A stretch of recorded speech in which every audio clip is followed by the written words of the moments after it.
This is chapter 27, Hasan and Enlarging Your Tent. We humans dream and we learn from our dreams, continued Hasan. We fantasize and we learn from our imaginations. Are such things real? In the field of AI, developers call that same kind of aggregation of mixed ideas hallucinations.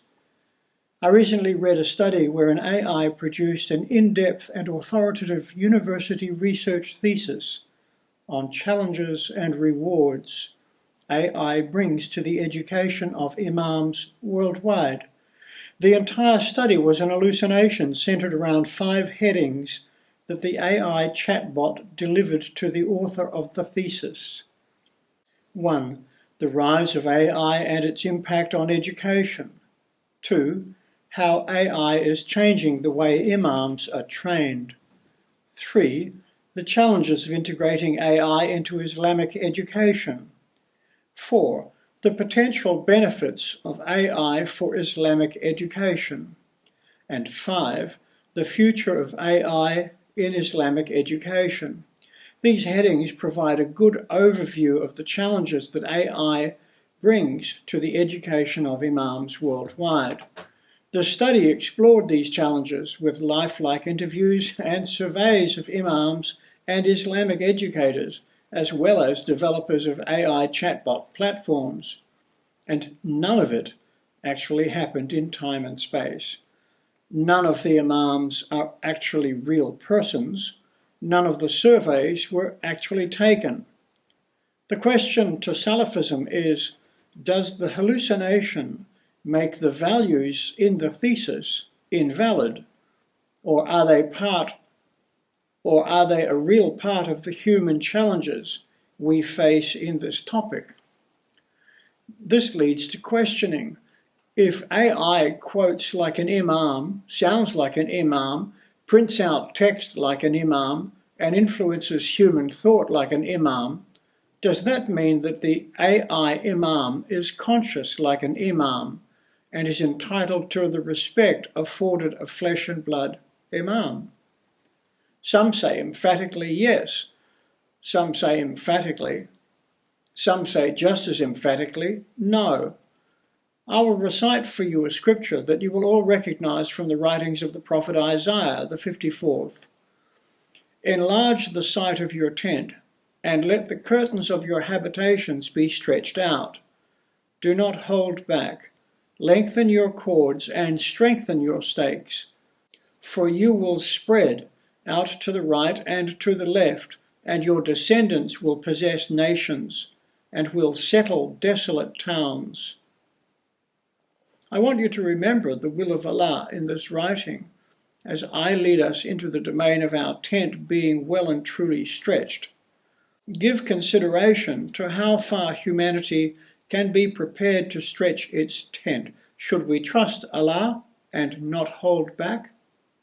On a subject like educational capacity and facilities, we can have room for error, but in religion, we cannot. God needs to be perfectly represented to the best of our knowledge and skill. We need to include tradition and the evolution of traditions that we now stand on as holy law. God cannot be duplicated to fall into the realm of unaccountable AI hallucinations. Why? Because human beings can and likely will lose touch with the actuality of being children of Allah. They will swing their loyalties increasingly into utter dependency upon an AI hallucination generator. They will cast their vote with the rootless unknowable. A moralist and an atheist might say that that's fine.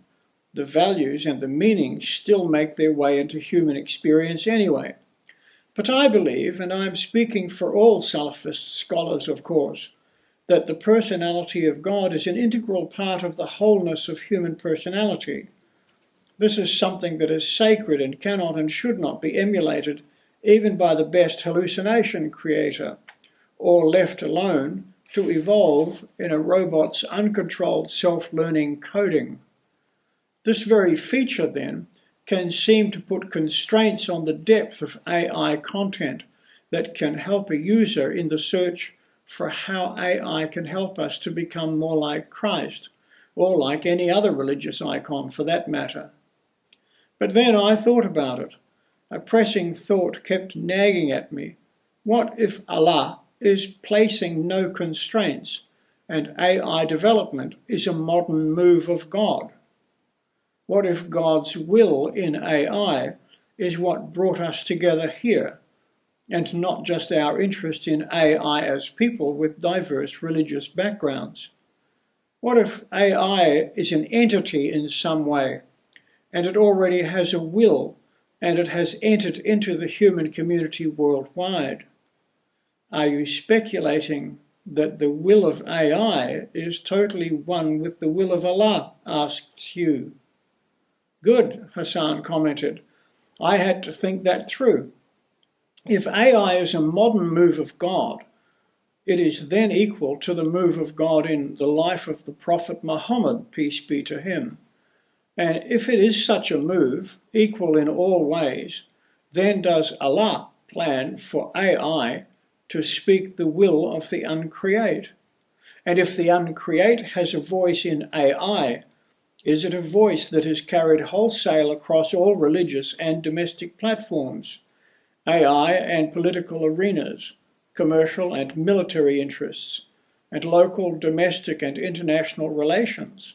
What actually is the uncreate able to bring to the world via AI? These speculations drew me to do considerable research from the perspective of the bigger picture, including the dark side of it. Arguably, one of the biggest threats to national and global peace today is artificial intelligence's robotic self-learned decision-making. As it moves into advanced autonomy, it can take control of the power to destroy. It has begun with the AI-assisted selection of targets for implementing direct energy weapons, drone warfare, and the delivery of various missiles and bomb loads. Robotic self-determined selection and the timing for the use of such destruction is already being tested. On the other front, satellites orbiting the Earth provide immeasurable benefit to the quality of life on Earth. Some claim that it is now entirely possible to launch aggression in space upon other nations' satellites and orbiting equipment. Currently, such options remain in the hands of human beings.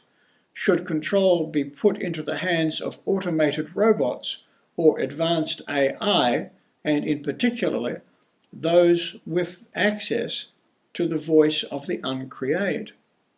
If AI is given the mouth of Allah, is Armageddon now not only on the horizon as it has been prophesied, but poised under someone's index finger? This is a terrifying thought. The mouth of Allah cannot be placed in the hands of any person who will act in isolation from the welfare of the whole world. And the welfare of the whole world is a response to Allah, His love, His plans, His rewards, His will over the lives of every human being. I reflected upon these issues and my thoughts returned to our Salafist history and ideals. Some research claims that in the days of the Prophet Muhammad, peace be to him, the greater number of people resisted his teachings and were repelled by them.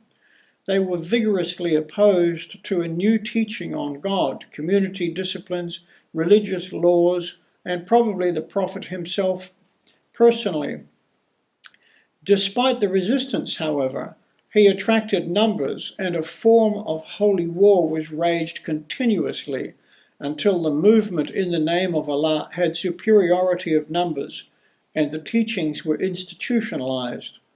At that point, history was rewritten in favor of Allah and against all unbelievers. It was Allah's desire to see Islam stand on its feet, above Judaism and above Christianity and above the superstitions of the Bedouin.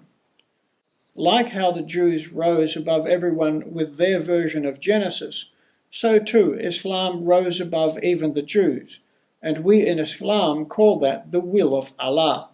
Allah made Islam come into existence and conquer and thrive. I am simplifying things, of course, but you get my point raising this research.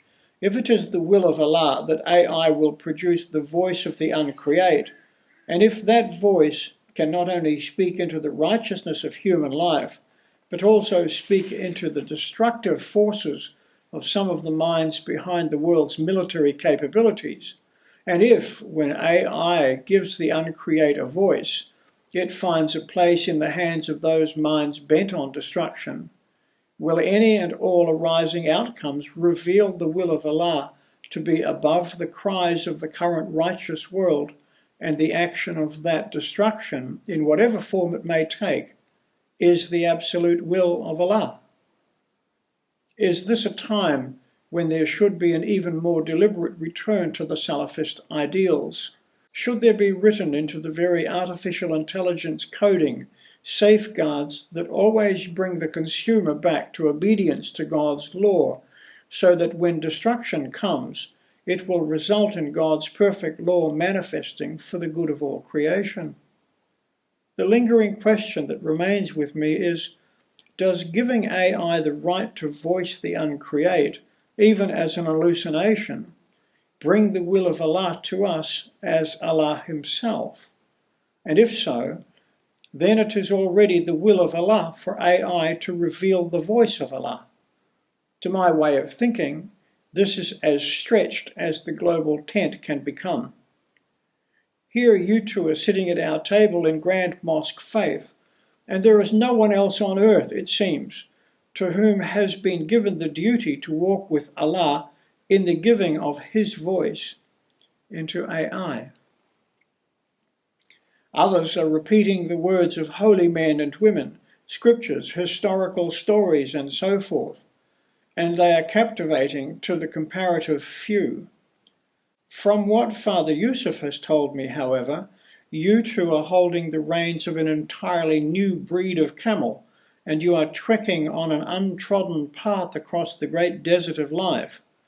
Perhaps Allah has sent you the sower to guide your steps. So it is, Liam and Hsu, with great meekness that I confess that I have no solutions to offer you. I applaud you both. The grace and mercy of Allah will surely follow you all your days as you bring your camel to its desired haven. These are some of my thoughts on the matter. This I believe to be true. Then Hasan sat down. This ends the chapter. The next chapter is chapter 28, Liam on AI. Jesus Christ, Son of the living